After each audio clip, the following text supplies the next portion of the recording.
Hello, and thank you for joining my talk, Perspectives on Teacher Identity in JALT Retrospectives. My name is Rurik, and I'm the English Placement Test Coordinator at the University of Illinois at Urbana-Champaign. What you will see in this talk is a very brief overview of the JALT program and some background on how assistant language teachers fit into the JALT program, alongside shifting concepts of English language teaching around the world and in Japan. I will discuss the methodology of this qualitative study and its use of narrative inquiry. And then I will review themes which emerge from the narrative interviews with JALT participants. From this, recommendations for teaching and teacher training, specifically regarding the formation of teacher identity, will be discussed. As many of you know, the Japan Exchange and Teaching Program, or JET program, has been recruiting international language teachers since 1987, and there are around 5,000 new JETs accepted each year, with the goal being total English. This was originally a goal for 2020, but due to certain circumstances, these plans are slightly altered. There are many roles within the JET program, but the critical frontline role and the majority of the participants of this program are the ALTs, or assistant language teachers. These are usually novice teachers from around the English-speaking world who are tasked with assisting in situ English classes with English language education, as well as educating students on the culture of the English-speaking world. Famously, the role each ALT plays in the education system is highly dependent on local teaching context, and no situation is considered the same. Regardless, ALTs are hired to represent native English-speaking populations wherever they are placed in Japan. The ability to represent English language speakers is valued, rather than any specific teaching practice, which may be beneficial but not required.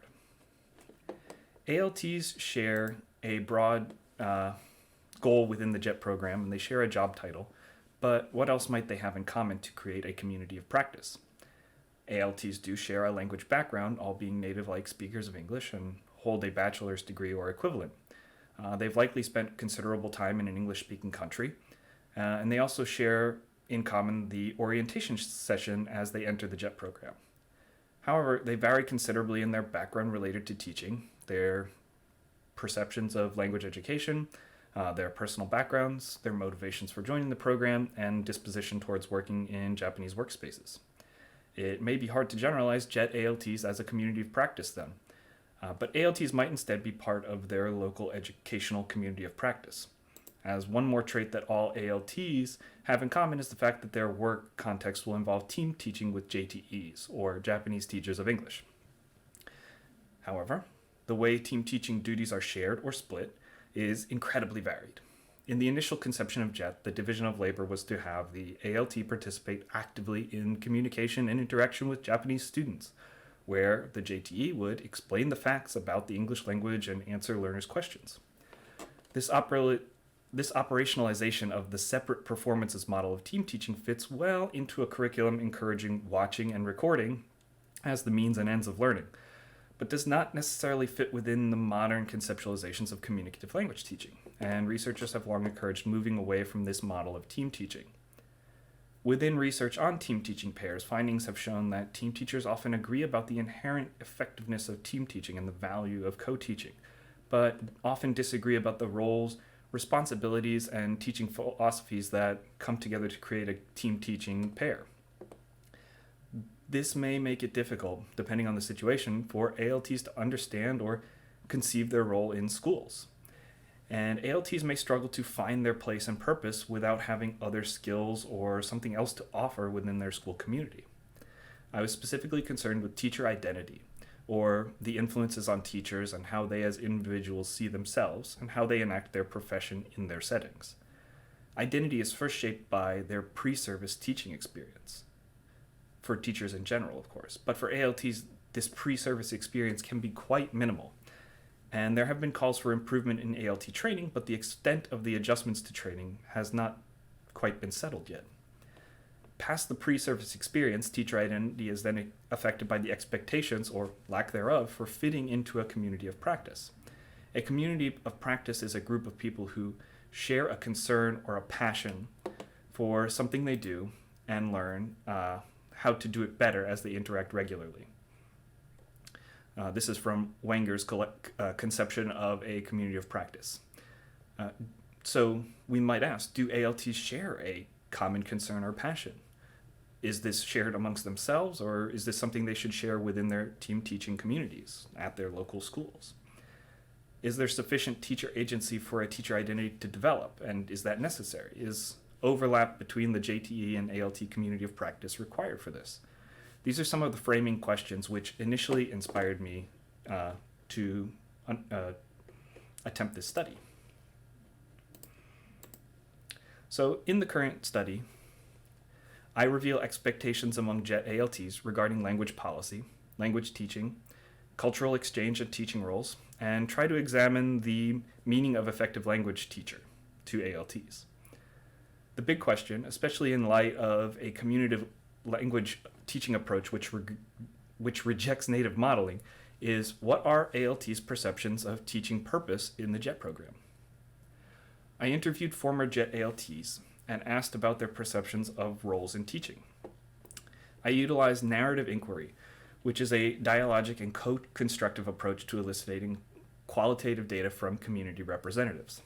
It requires reflexivity from the interviewer and a willingness to allow participants to have control over the information which is elicited. This study also takes an emic perspective, since I myself, as a researcher, was also a JET ALT, and the shared impressions of the experience are bound to emerge in the interviews. As mentioned, the approach is based on narrative inquiry. This is an ethnographic method of qualitative inquiry. It's used to examine the formation of community and teachers' life histories through ALT narratives. This type of inquiry is reciprocal in nature. It balances collection of information with addressing participants' concerns and questions. So as a researcher, I needed to be reflexive in addressing the feelings and concerns of the interviewees. And as such, the narrative inquiry method also acknowledges the positions and experiences of the researcher and the participant together. The exact methods used in this study were video conference interviews. The interviews were done over Skype at the time for some and Zoom for others. The interviews followed a semi-structured pattern with some fixed questions at the beginning, such as, when did you enter JET and how long were you in JET, followed by a grand tour question. A grand tour question is a broad question which is intended to elicit a series of anecdotes and a broader narrative from the interviewee. In this case, a grand tour question might have been, how did you perceive your role as a teacher when you began the JET program? This was followed by any applicable questions from a question pool, or any reciprocal or responsive questions based on the anecdote elicited. Once all the data was collected, an iterative analysis of the interview and survey data was conducted.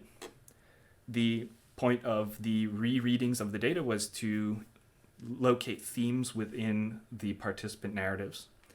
So with each reading of the data, sections of the interviews were coded for content using the software NVivo, and rereading of the codes and organization of the codes into categories generated themes.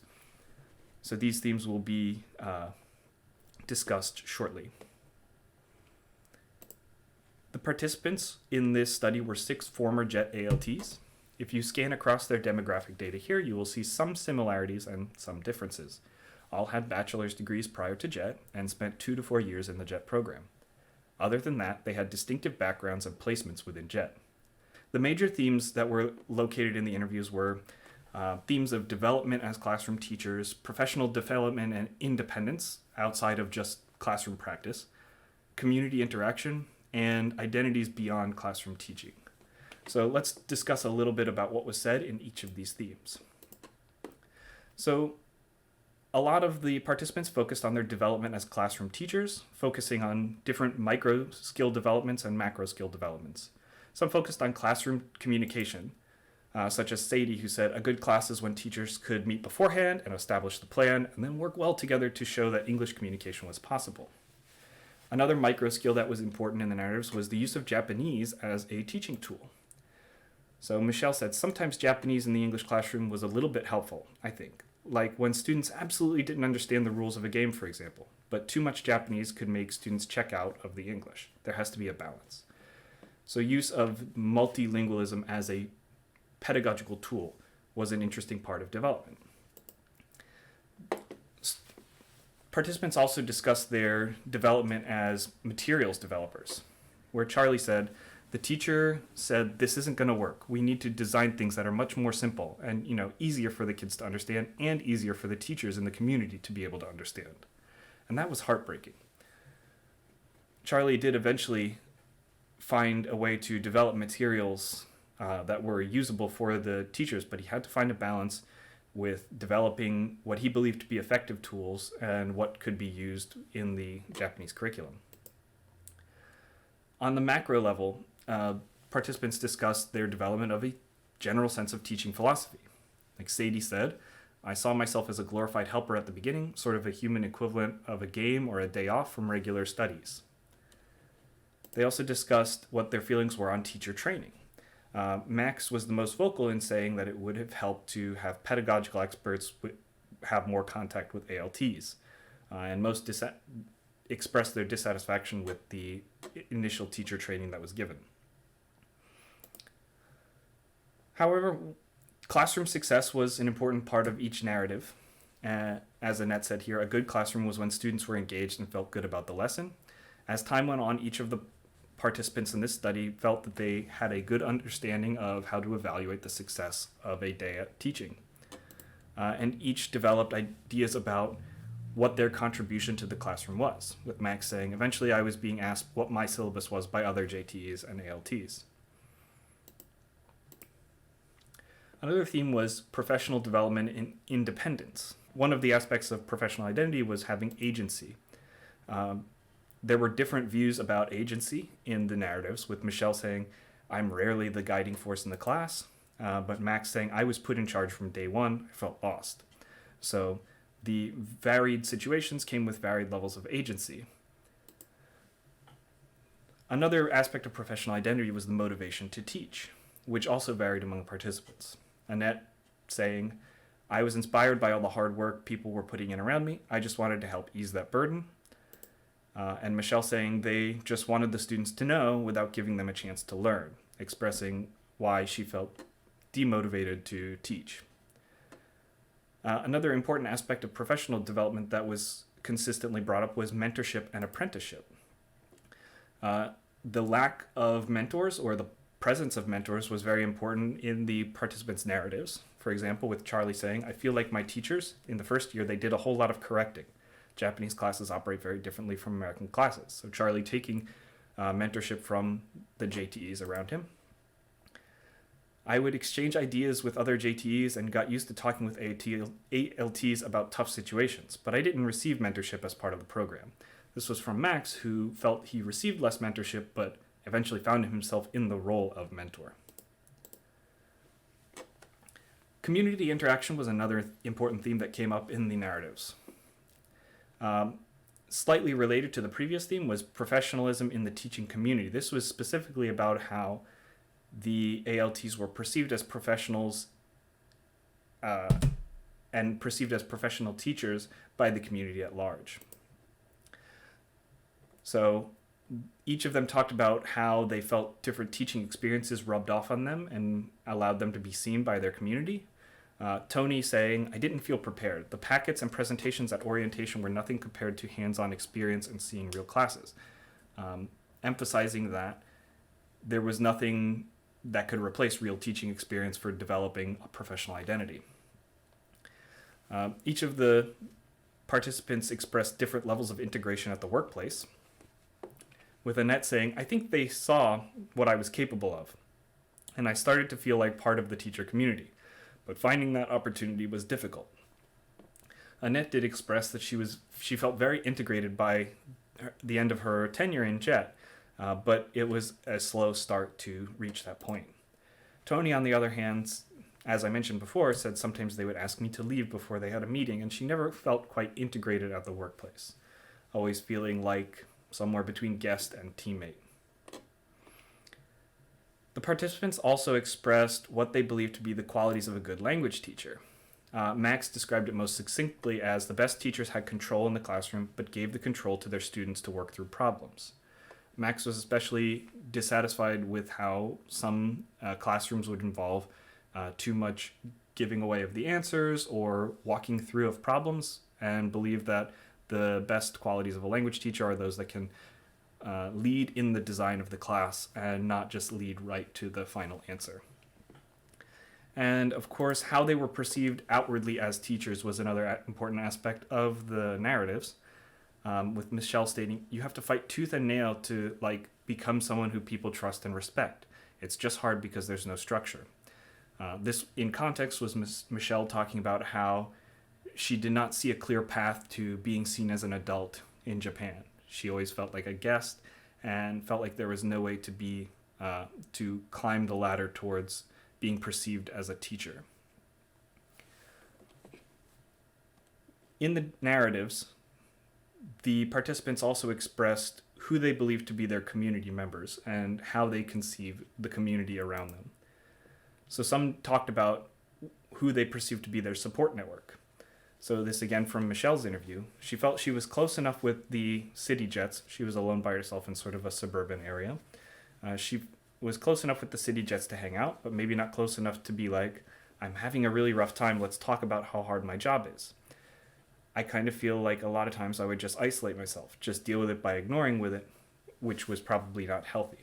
So Michelle, who you've probably seen so far, had the most self-critical and negative perception of her experience in JET, also did not seem to have a support network that was at least revolved around solving workplace issues or solving issues of workplace identity.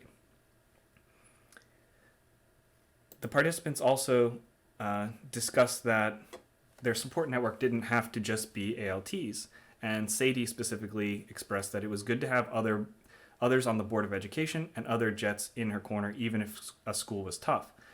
So Sadie did work very hard to develop a support network, both local Japanese Board of Education members and also other JETs, and was not afraid to discuss work issues with them. Participants would also talk about trying to develop a network outside of work. A few of the participants mentioned what they did in their free time, but Tony specifically mentioned that she tried to get involved in various activities outside of work, but it just didn't feel natural. So some of the ALTs felt that it was difficult to create a network that wasn't related to work. And more specifically to looking at the communities as the local schools, participants often mentioned what they thought about teaching teams. With Max again saying both co-teachers should be language teachers, but they should give the student more room to make mistakes and put in effort. Again, thinking that it was worthwhile to have two teachers in the English classroom, but did not believe in a strong division of labor, feeling that they could both be there to model successful communication and then let students figure things out on their own. The JETs in this study also talked about what they felt were their perceptions coming in on them from their community, and what kind of identities developed from external evidence. So some mentioned that they felt like students while they were on JET still. So Michelle specifically said, I felt like I was there to learn as much as my students. And each of the participants at some point mentioned what a learning process the JET was.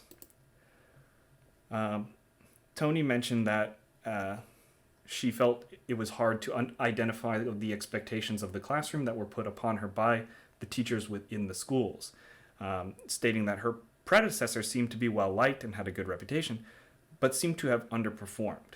So their predecessor set a low bar for them, and it was difficult for her to assess what was actually expected of her in terms of professionalism. And of course, if we're talking about expectations put upon someone, this may lead to stress and feelings of inadequacy. Like in Charlie's interview, he stated, I felt that it was expected that I know every grammar rule, how to use it and why. As someone who knew how to use everything but knew almost none of the specific grammar terminology, that was always very off-putting. So depending on the role that was expressed as necessary for an ALT, it could place a lot of stress or feelings of inadequacy on them. And finally, a theme that emerged in the interviews were development of identities beyond the classroom. So a few non-teaching identities were discussed in the narrative, such as an other identity, not other as a catch-all category, but an outsider identity. Tony specifically associated with this identity, saying that she could never tell, should I stand up with everyone? If I'm doing something wrong or being disrespectful, I just want to know. And felt that she was never quite let into the implicit codes of being in a professional work environment in Japan. Michelle often felt this way as well, saying, I think that me being there was good for the town, but there was something about it that was really difficult for me. Understanding that her role was as cultural representative, but not quite feeling comfortable in that role all the time. As I mentioned, Annette saw herself more as an assistant at first, really believing that I thought I was just going to be an assistant, but it was so much more. Across the themes, I've attempted to look for some recommendations for eliciting teacher identity and how this can improve teaching. So an important point is to avoid the essentialization of co-teachers, or what has been referred to as the deficit model. So this means avoiding perceiving JTEs as essentially English deficient and ALTs as essentially assistants. So seeing both as teachers who can model successful communication. The maintenance of effective communication between co-teachers is essential. And participants specifically expressed that they felt less successful teaching occurred when they weren't able to communicate with their teachers before the class. It may also be worthwhile to leverage the fluid identity of ALTs to reach students and encourage the development of these multiple identities. And of course, seek to maximize overlap in goals and teaching practices between co-teachers. So the more, again, that's shared in both communication and also the goals of teaching, the more likely successful co-teaching can occur. Participants in this study expressed the need for more training and mentorship and more communication with their co-teachers. They also wanted to know more concretely the expectations about what an ALT should contribute. ALTs specifically expressed frustration with needing to serve a sort of competing role with their GTE rather than a collaborative one. Another suggestion that emerged in the narratives is that a link is required between the JET community and integration in local contexts. What this means is that there's too little discussion of teacher development within JET networks, with some JETs even saying that they never saw their fellow ALTs as part of a professional network. And there's specifically no professional discussion of best practices for how to engage with the unique local teaching context.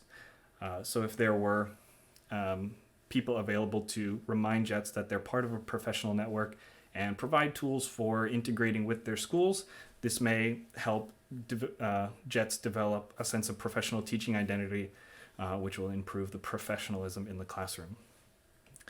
Additionally, training can provide realistic but optimistic expectations of the teaching experience to incoming ALTs, but perhaps more realistic examples need to be provided.